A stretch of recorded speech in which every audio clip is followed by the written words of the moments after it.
네, 안녕하세요. 저는 알맹상점의 공동대표를 맡고 있는 양내규라고 하고요. 알맹상점은 망원점이랑 서울역점이랑 두 군데서 운영을 하고 있습니다.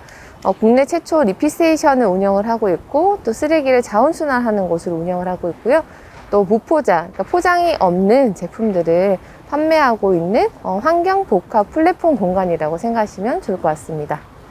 개인적인 계기 같은 경우는 2018년도에 쓰레기 대란이 터진 적이 있어요. 그때 이제 쓰레기 문제점에 대한 심각성을 느끼게 되었고, 내가 버리고 있는, 그러니까 내가 재활용을 아무리 잘하더라도 재활용을 하고 있는 것들이 어떻게 흘러가는지에 대한 관심이 생겨서 이제 쓰레기 활동을 하기 시작되었고요. 알맹상점 같은 경우는 이제 이런 사람들이 모이는 모임이 있었어요. 알맹 모임이라고요. 그런 모임에서 다양한 활동들을 했었는데요. 그런 활동들을 하면서 우리가 생활 속에서 좀 더 가깝게 실천할 수 있는 것들을 생각해 봤을 때, 뭐 세제나 화장품, 뭐 샴푸 이런 것들 우리가 늘 쓰는 것들이잖아요. 근데 그런 것들을 줄일 수 있는 방법이 참 없더라고요, 우리나라에서는. 그렇다면 이런 걸 한번 해보면 어떨까? 그러면 우리 이렇게 실천가들처럼 하는 사람들은 좀 참여하지 않을까 하는 생각이 들어서 생활 속에서 실천할 수 있는 공간을 만들게 되었습니다. 저희가 오픈한 뒤로, 그러니까 저희가 오픈해서라기보다는 저희가 오픈했던 시점이 되게 중요했던 시점인 것 같아요. 지금 와서 생각을 해보면요. 왜냐면 2020년도 6월에 저희가 오픈을 했었거든요. 오픈을 했었는데 그때가 코로나가 이제 터지고, 사람들은 이제 사스나 메르스처럼 한 두세 달이면은 예방접종이 나오고 이게 없어질 거라고 생각을 했지만, 여름이 돼도 사실 예방접종이 나오지가 않았었어요. 그래서 그 전까지만 하더라도 뭐 여러 가지 유언비어들이 많았었죠. 연구소에서 유출했다더라 별말이 다 많았는데, 여름 이후부터는 사람들의 이 인식이 좀 많이 바뀌었던 시기였던 것 같아요. 이게 단순히 그런 문제가 아니라 환경이 오염이 돼서, 아니면은 뭐 야생 동물이라든지 여러 가지 문제로 인해서 우리가 이런 바이러스에 노출이 됐구나라는 인식이 점점 좀 넓어지면서 사람들 굉장히 많은 관심을 보이기 시작했었거든요. 근데 그때가 저희 알맹상점이 오픈했을 시기였었어요. 그래서 저희가 오픈할 때 또 새로운 사실 소비의 문화를 알리는 곳이기도 했었거든요.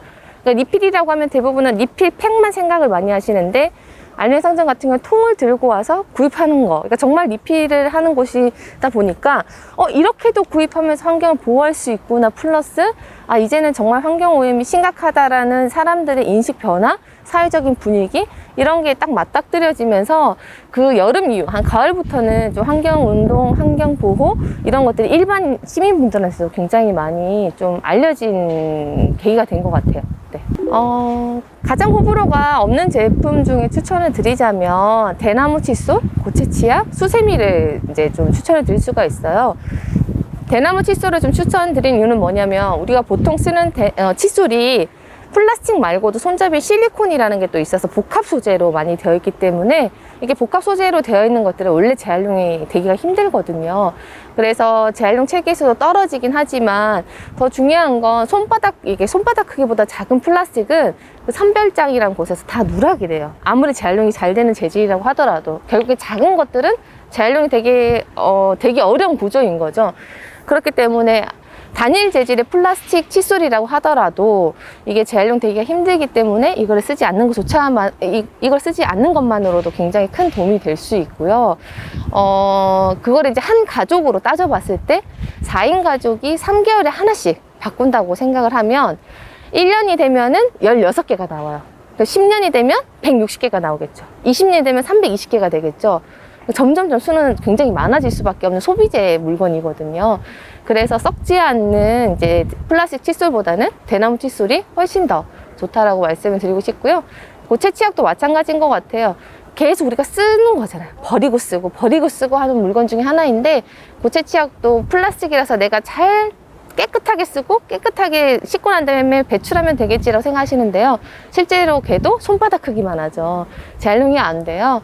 그래서 그런 것보다는 고체 치약을 쓰시는 게 훨씬 더 나을 것 같다는 생각이 들고요. 수세미도 주방에서 우리가 쓰는 일반적인 수세미는 다 플라스틱 기반으로 만들어져 있어요.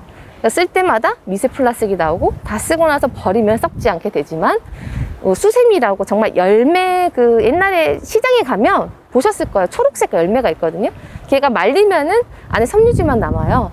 그걸로 이제 설거지를 하게 되면 훨씬 더 위생적이고 또 생분해가 될 수 있죠. 저는 지금 방금 얘기했던 거 다 쓰고 있고요. 그리고 뭐 샴푸나 세제나 이런 거는 다 용기에 담아가지고 저는 쓰고 있기 때문에 사실 이게 큰 세제통이나 샴푸통이 저희 집에는 없어요. 그리고 화장실에 보시면 다들 놀라시는 게 되게 물건이 뭐가 없다라고 많이 표현을 하시거든요. 실제로 그렇게 비누나 고체 치약을 쓰게 되면은 화장실이 되게 깔끔해져요. 통이 없어져가지고. 네. 망원점 같은 경우는 정말 찐이라고 하죠. 알고 오신 분들이 많으세요. 거의 80% 이상은 용기를 들고 오시거나 마음의 준비를 하고 오신 분들이죠. 나 환경에 좀 관심이 있어 하신 분들이 오기 때문에 대부분 이렇게 구입하실 때 되게 신중하신 분들도 많고요. 본인의 용기를 깨끗하게 씻어서 말려서 오신 분들이 되게 많으세요.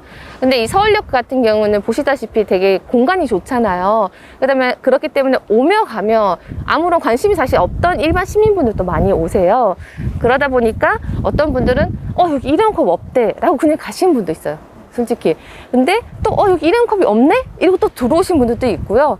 저희가 이렇게 또 설명을 드리면은 이런 곳이 있구나. 혹시 여기 서울시에서 운영해요? 이렇게 말을 들을 정도로 너무 이런 거에 다시 한 번 더 깨닫게 되고 본인들도 그냥 커피 한 잔 먹는 게 그냥 일회용 컵이 아니라 다회용 컵에 먹는 것 자체가 너무 좋다라고 표현해 주신 분이 점점 많아지고 있는 상황입니다.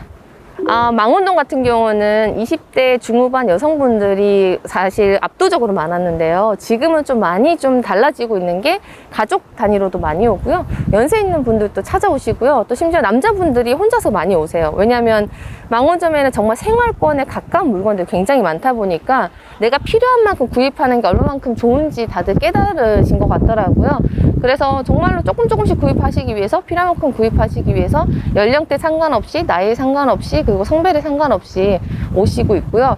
여기 같은 경우는 그러니까 단골로 오시는 분들은 대부분 20대 이제 중후반의 여성분들이라고 생각하시면 되지만 그 외의 분들은 되게 연령대가 다양하세요. 다양하시고 그리고 그때 오셨을 때 뭐 반응이 이런 것도 귀찮아 이렇게 하시는 분들도 있지만 그런 분들 좀 소수이고 대부분은 그렇게도 할 수 있어요? 다음에도 또 와야 되겠네요. 다음에 쓰레기 들고 올게요. 이렇게 말씀하시는 분이 점점 많아지고 있습니다. 저는 그렇게 생각해요. 사실 지구라는 게 둥글게 생겼고 이 둥근 지구는 결국에 시간의 차이일 뿐 나한테 되돌아오는 건 시간 문제이라는 생각이 들거든요. 그러니까 당장은 내가 편리하고 내가 당장 깨끗하고 당장은 좋죠. 일회용품 쓰는 것 자체가. 근데 이렇게 씀으로 인해서 이 환경 오염이라든지 내가 다시 되돌려 받아야 될 문제들은 너무너무 많은 거예요. 근데 내가 10% 정도 줄인다고 생각을 하면 나한테는 10%가 큰 문제가 아닐 수 있어요. 10% 줄이는 게 내 인생에 있어서. 하지만 지구한테는 그게 몇 배의 효과로 되돌아갈 수가 있는 문제거든요. 그래서 제로웨이스트 실천은 사실 나를 위해서 해야 되는 필요성이 있지 않을까?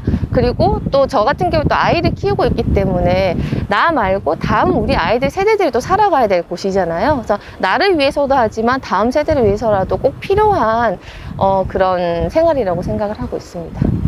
제가 가장 요즘에 안 그래도 좀 문제가 있는 일회용컵 보증금제 여러 가지가 있거든요. 굉장히 이슈화가 되고 있죠. 결국에 그 문제가 왜 생겼냐라는 걸 생각해보면 촘촘하지 못한 거였거든요.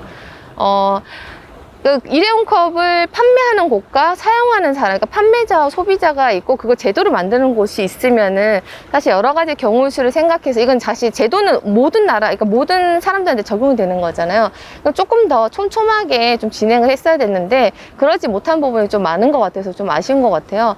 뭐 한편에 예를 좀 쉽게 드리자면 생분해 플라스틱이나 생분해 비닐 같은 거 얘기가 많이 있는데 요즘에 좀 많이 아실 거예요. 생분해가 안 된다는 거 많이 아시지만 불과 1년 전까지만 하더라도 생분해 플라스틱이라면 정말 생분해가 된다고 사람들이 많이 생각했거든요. 그래서 비싼 돈 주고도 그거를 구입하시는 사람들이 있었어요. 그리고 생분해 되니까 사실 죄책감이 좀 덜하면서 그냥 배출하시는 분들도 꽤 많으셨고요. 근데 그분들이 잘못이 아니겠죠. 왜냐면 이런 거는 제도적인 부분이 저는 허점이라고 생각을 하거든요. 정말 얘가 상온에 있을 때 몇 개월 있을 때 생분해가 됐을 때 생분해란 단어를 붙일 수 있게끔 촘촘하게 했었으면 소비자도 그런 실수를 안 하게 될 거고 만드는 기업도 아무나 만들지 정하지 않았을 텐데 그 정하는 그 범위가 너무 넓었던 거죠. 예를 들면은 몇 도시 이상의 얘네들만 모아서 몇 개월 이상을 퇴비화를 하면 생분해가 되는 건 다 생분해가 돼. 이렇게 돼버리니까요. 그럼 사실 의미가 없는 거거든요. 그래서 정확한 정보를 촘촘하게 가져가는 게 굉장히 중요한 것 같고, 또 제도를 만드시는 분들의 어려움도 여러 가지 알고 있지만 이렇게 제로웨이스 샵이나 이렇게 쓰레기를 줄이고자 하는 분들이, 그러니까 로컬에서 실제로 운동을 하고 실제로 피부에 와닿는 사람들이 있는데요. 그런 분들이랑 갭 차이가 좀 많이 있어요. 실제적으로 제도를 만들려고 접촉을 하다 보면. 그래서 그런 갭을 줄이기 위해서 좀 많은 노력을 해야 되지 않을까 또 생각을 하고 있습니다. 사실 저희는 사회적 기업도 아니고 비영리도 아니에요. 말 그대로 일반 사업자인 사업 형태로 지금 가고 있는 거기 때문에 많은 분들은 알맹상점을 되게 그냥 비영리 단체로 많이 보시는데요. 저희가 그렇지 못하기 때문에 우리가 잘 살아남아야 되는 게 일단은 가장 큰 목표이지 않을까. 영리를 잘 운영을 하면서 비영리의 목적을 열심히 알릴 수 있는 곳이 사실 요즘에 잘 없는데, 그런 새로운 좀 하나의 모델이라고 해야 될까요? 그런 거를 저희가 지금 만들어 가고 있는 과정인 것 같아요. 그래서 저희도 사실 실수도 많고, 모르는 것도 많은데, 그런 걸 좀 잘 정립을 해서 새로운 비즈니스 모델을 하나 만들고 싶은 게 좀 목표이고요.